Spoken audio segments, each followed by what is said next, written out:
A very pleasant surprise.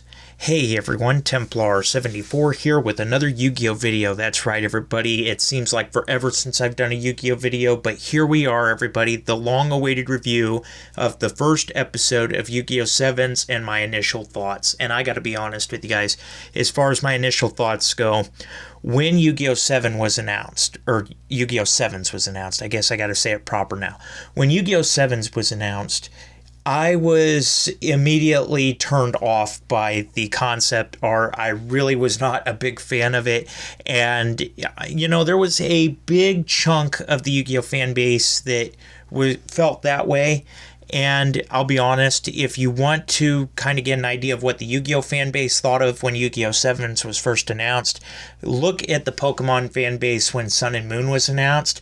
Just look at any of the Discord feeds or the Facebook feeds or Twitter feeds, whatever media you're on, look at the comment sections of when Sun and Moon's concept art was revealed, and that essentially sums up the Yu-Gi-Oh! Community when 7s was announced here. However, I was one of those people where, although I was not a fan of the concept art, I was still going to watch the show and give it a fair shake, just because it's been it's been like 6 months since I've had a Yu-Gi-Oh! Fix here, and watching reruns only works for so long. And not only that, you know, I'm one of those people where I don't like to judge a book by its cover. Even if I don't like the cover, I'll still check it out and see what it's about before I make an educated opinion on it. And I'm glad I did, because this first episode was actually a very pleasant surprise to me. In fact, my initial thoughts were, wow. And in fact, the opening just kind of, that opening is stuck in my head now. And, you know, the graphics and the animation were actually nowhere nearly as bad as we thought they were going to be, which was a pleasant surprise. This series, and I don't know whether this is a good thing or a bad thing, just because I know how the fan base of the Yu-Gi-Oh! Community is here. Watching the first episode of Yu-Gi-Oh! 7s, I got serious Arc 5 vibes. And to be honest, like I said, I don't know if that's a good thing or a bad thing, because in my opinion, I really did love the early Yu-Gi-Oh! Arc 5 anime. It was when, well, actually it was after they got out of the Synchro Dimension that it just kind of started falling apart, in my opinion. But I hope they don't do that with Yu-Gi-Oh! 7s. So with that said, though, like I said, I did enjoy the first half of Yu-Gi-Oh! Arc 5. And so when I saw this, I'm like, okay, this is Yu-Gi-Oh! Arc 5. Let's do this right. Let's get it right, everybody. Let's not necessarily assume it's a bad thing, because we know how Arc 5 turned out. But yeah, anyway, with that said, though, everybody, those were my initial thoughts. Serious Arc 5 vibes going on here, and I did pleasantly enjoy the episode. So with that, and those being my initial thoughts, let's talk about the actual episode now. So the episode begins in a very interesting way. In fact, when the episode started out, I'm like, I am watching Yu-Gi-Oh! Right? Because at first, when the first part of this episode came, I thought I was watching Gundam. And it turns out it was actually Yuga's Gundam here. And it was funny because it's this giant dual robot. And like I said, there for a second, I had to check the anime title to make sure I was watching the correct thing on Anime Rush there. So yeah, that was interesting there. But Yuga's dream or fantasy is quickly interrupted, and we transition into the opening. And now, like I said about the opening was catchy as all get out. I am still got that song in the back of my head there, and this opening was just serious Arc 5 vibes here. There's no other way to put it. There's no other good way I can characterize it other than the fact that this opening had serious Arc 5 vibes here. And that's essentially what the show gave me the entire time. But opening was catchy as heck. Thumbs up on the opening. You get credit from me on that one. So now we get introduced to some of the other characters other than Yuga. We get introduced to Gakuto, and his character, you know, we kind of thought he would be more of the prep school type, the snobby type. That was my impression of him when we got introduced to the characters here. But actually seeing his character in the show, I swear he is going to be this show's Sawatari. from Arc 5. There is no other way I can put that other than the fact that the guy we thought was going to be the preppy snob is actually more of the comedic relief character. And again, that was a pleasant surprise to my opinion. I really did enjoy his character here. It had me laughing and going, what the heck, several times throughout this episode. So now let's move on to Luke. And again, when the characters were announced for Yu-Gi-Oh! 7s, I looked at Luke and I thought he was going to be a lot like Yuga. He was going to be outspoken, kind of out there in your face, the happy-go-lucky sidekick character, but it turns out that's not the case. And again, drawing back to Arc 5, because I think that's the closest comparison we can make for a Yu-Gi-Oh! Series in comparison to Yu-Gi-Oh! 7. So I'm going to do that just for sake of argument in this review here. Again, you can love me or hate me for that, because controversy is not what the video is about, it's what the comment section is for. But anyway, Luke here reminds me a lot of Yuto, and only because he's kind of the cold, dark, serious type that's kind of withdrawn, and he interacts with the other characters, but he does it kind of in his own unique way, and I think that's why he reminds me a lot of Yuto here.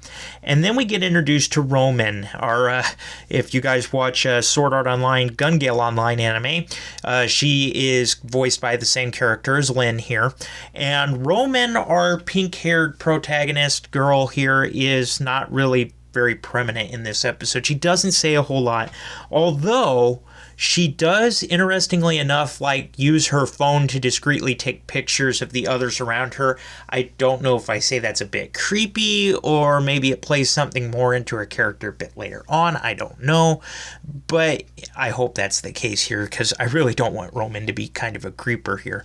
But anyway, not much out of her this episode. We do hear a few lines out of her, and she's kind of not up to date on the duel thing. Although she is a duelist, I don't think she really cares much for it, and it's kind of evident where the legendary Blue Eyes is summoned in front of her, and she's like, oh, that's a big deal, you know, and a little bit of a spoiler alert later on in the episode. But yeah, so Roman, not really a lot out of her out of this episode, which is disappointing, but kind of expected in my opinion. So back to the actual episode and the gist of what's going on here with characters aside. So Yuga is messing with his dual disc, and when he does this, it results in penalties when he's trying to reprogram it, and he is on his last penalty. Luke is completely out of penalties here, and to wipe their slate clean, Luke actually decides to take Yuga and head to the legendary Hologram Man, as a victory with him will wipe their slates clean. So yeah, they're going to have to duel Hologram Man, and Hologram Man here, we make the joke, is kind of like the Kaiba of this world, and there's actually been several rumor videos and several theory videos already about how Hologram Man is a reincarnation of Kaiba, which I can kind of see that here just because of their similarities. They both have the Blue Eyes White Dragon, they both kind of have the same attitude here, and they kind of have the same prestige and vibe going on here, so I can really see that here.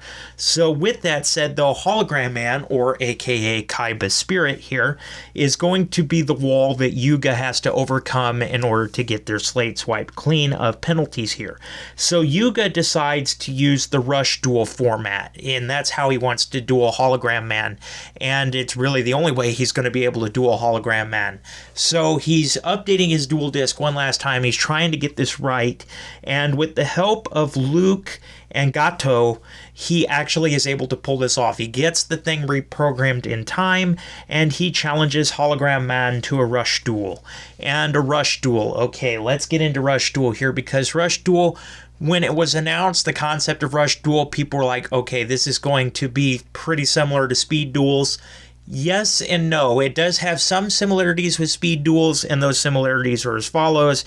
You get 3 monster zones, 3 spell and trap zones, and you open out your hand with 4 cards, but that's essentially where the similarities between Speed Duel and Rush Duel end here, because when it's your turn on the Rush Duel, your opening turn, you can draw a card. That's different from the other Yu-Gi-Oh! Formats here. Whether it be a Master Duel, you can't do that. Speed Duel, you can't do that here.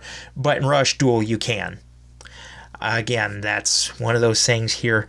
And you can also summon up to 3 monsters as long as they are level 4s, low-level monsters. You can summon up to 3 of them in one time, whereas in Speed Duel, in Master Duel, you can only do it one at a time. So those are kind of the differences between Rush Duel and Speed Duel here. And so Yuga pulls this off. He gets 3 monsters out. He sets 2 cards. Hologram Man is impressed by Yuga and manages to summon 2 lower monsters and then releases those to summon the legendary Blue Eyes White Dragon. Kaiba much? Like I said here, typical Kaiba fashion here, which is why I kind of do agree with the theories of Hologram Man being Kaiba reincarnated. But anyway, with that said though, Hologram Man now has Blue Eyes out, and he uses a spell card similar to Burst Stream of Destruction here, and he's able to wipe Yuga's field clean, and at the same time, attack Yuga directly with Blue Eyes, knocking his life points down to 1,000. Again, Kaiba much, am I wrong? So yeah, Hologram Man wipes Yuga's field clean and knocks Yuga's life points down to 1,000 in one strike. And now Rush Duel, I got to go back to the Rush Duel format here because this is new and this is interesting. When you have no monsters on your field and your opponent does, no cards in your hand, apparently now you can draw 5 cards in one draw. Now that used to be you can only do 1. Now you can do 5. I don't know if I like that rule or not, but I guess it's something we're going to have to get used to. And Yuga completely, with this new hand, turns the duel around by bringing out his ace, Seven Roads Magician, and with its effects, raises its attack all the way up to 7,000, defeating Blue Eyes and Hologram Man, and wiping Yuga and Luke's penalties clean as a result, and making the Rush Duel format mainstream here, and that's how the episode ends off. So with that said, everybody, that was essentially the episode. Like I said, this episode really was Arc 5 vibes. That's the best way I can describe the episode. I was pleasantly surprised by the episode. Hologram Man was awesome. Blue Eyes animation was awesome. The Rush Duel animations were awesome as well. I gotta give it that. Opening was catchy as heck. Not crazy about the endings, but to be honest, ever since the second ending of Reigns, or the third ending of Reigns rather, with Boy or Password, whichever one you want to go off of, I have not really been crazy about Yu-Gi-Oh! Endings. There's only like 1 or 2 endings, maybe a couple more than that, in the entire history of Yu-Gi-Oh! 20 years that I have been interested in any of the endings. I've always loved the openings. Endings, they're hit or miss for me, but endings really aren't that important in my opinion. But again, the controversy is not for the video, it is for the comment section. With that said though, everybody, and on that note, this episode was a very pleasant surprise for me. I really did enjoy the episode. I'm glad I gave the episode a shake. This episode, although it's not a perfect episode, there has never been a perfect Yu-Gi-Oh! Opening episode in my opinion. This episode was still pretty strong. It gave us insight into almost all the main characters except Roman here. The opening catchy as heck, it was just a great episode all the way around, and a good showcase for the Rush Duel format to get us interested. And what better way than to use the Rush Duel against a legendary card? I mean, there's no better way to kick off a new dueling format in my opinion. With that said, and I don't think there's any more iconic cards that you could use other than Blue Eyes in my opinion on that, just a side note. But I'm rambling. So with that, everybody, like I said, this episode, not a perfect episode, does manage to scrape out a 7 out of 10 for me. I did enjoy the episode. And again, this is just watching the episode without subtitles. I'm sure once the subtitles come out, which we don't know when that'll be because COVID-19 is kind of delaying some things, I think I'll enjoy the episode even more. This was just more of an impressions of my first thoughts about the episode. I did kind of get the gist of what was going on, but the subtitles always provide more context. So with that, my ranking would surely be rising, and that's true with most episodes I review. But with that said, everybody, really did enjoy the episode. I think it's worth a shot to go watch it. And yeah, I really look forward to what Yu-Gi-Oh! 7s pulls off in the future. And with that said, everybody, as always, Templar74 signing off. Have a great day, everybody. And let me know what your guys' thoughts were about all this in the comments section down below, because as always, I enjoy hearing from you. All right, Templar74 signing off. Have a great day, everybody, and I'll talk to you all next time. Goodbye, everybody.